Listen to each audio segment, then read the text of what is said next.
Shooting in Buffalo has been very disconcerting. And, and not because just in Buffalo.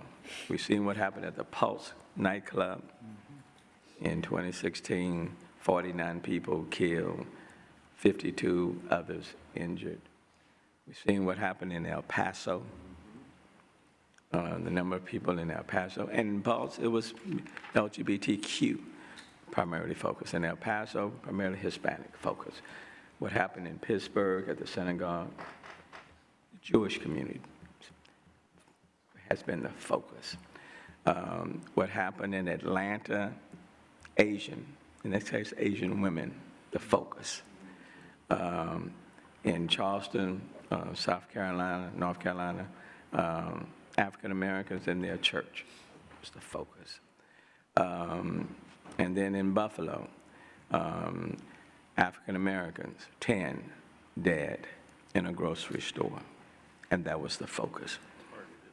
But what for me is most disturbing is when the suspect, the person, the shooter, young, 18 years old.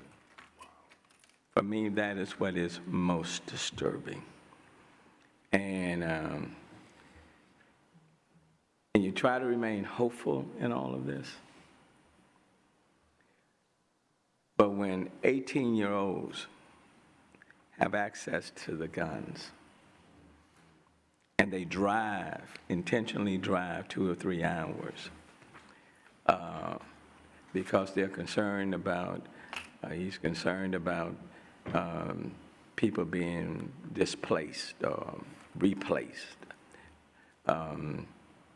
That becomes concerning for our country.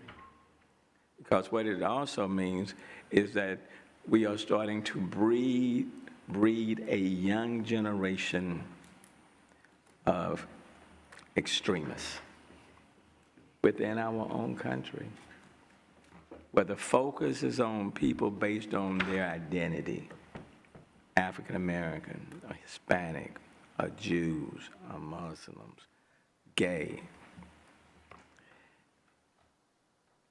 And unless leaders across the spectrum denounce these things very publicly, then leaders become an accomplice. They become complicit. That's a better word. And leaders, and I don't care which party you may be affiliated with, leaders must denounce. And I'm a prayerful person, a person of faith. But I will tell you, condolences and prayers without works don't go very far. Because even the good book say, fakes without work is dead. So leaders,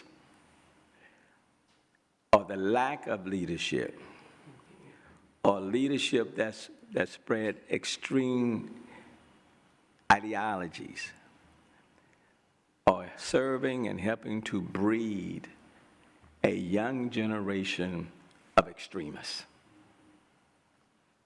And that's what we are seeing happening in our country. In grocery stores on a Saturday. And now 10 people are dead. And quite frankly, I don't know what it's going to take to wake up people in our country. And I know, and I love the president, and he said, because this is not who we are. Well, I'm going to hold on that. This is who we are. Yeah, this is who we are. Okay? And this is happening on our watch. And I think it's happening on our watch because leaders are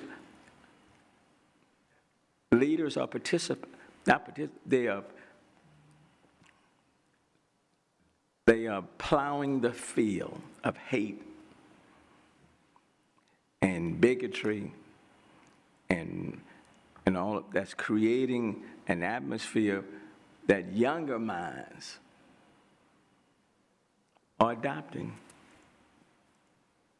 So it is who we are.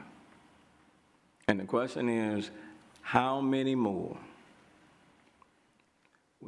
will die until we, leaders across the board, and not just political leaders, but faith-based community, the business community, civic community, until leaders step up and say no, and denounce other leaders who are espousing these replacement ideology. It is crazy. So what happened, it wasn't just Saturday that just kind of threw me off, but it's the progression of events in America. It's happening right here in America. And, especially sensitive to it since we are the most diverse city in the country. Everybody is reflected in this city. And unless we all band together and,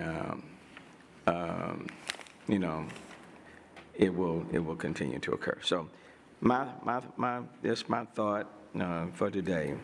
But but prayers and condolences will not be sufficient. And I am encouraging, quite frankly, and I'll have to check my own social media and others to see whether or not leaders, even in our state, have stepped up and denounced the hatred that was expressed in Buffalo. I want to know whether the leaders in our state has denounced it. And I'm not giving anybody a pass, because that time is gone. The leaders in our state, from all the way up to top, need to denounce that hatred that occurred in Buffalo. And I am insisting that they do it. Not just prayers and condolences, but denounce the hatred behind what took place. Denounce this whole replacement ideology. Denounce it. Say it's wrong. And the people have to demand that from their leaders. Okay? The people. Because if the people don't demand it, then you're going to get the leadership that you deserve. So the people have to demand that those at the top denounce it. Because there are 10 people who are African Americans, where an 18-year-old intentionally sought out to kill them, and he was successful. And enough of this.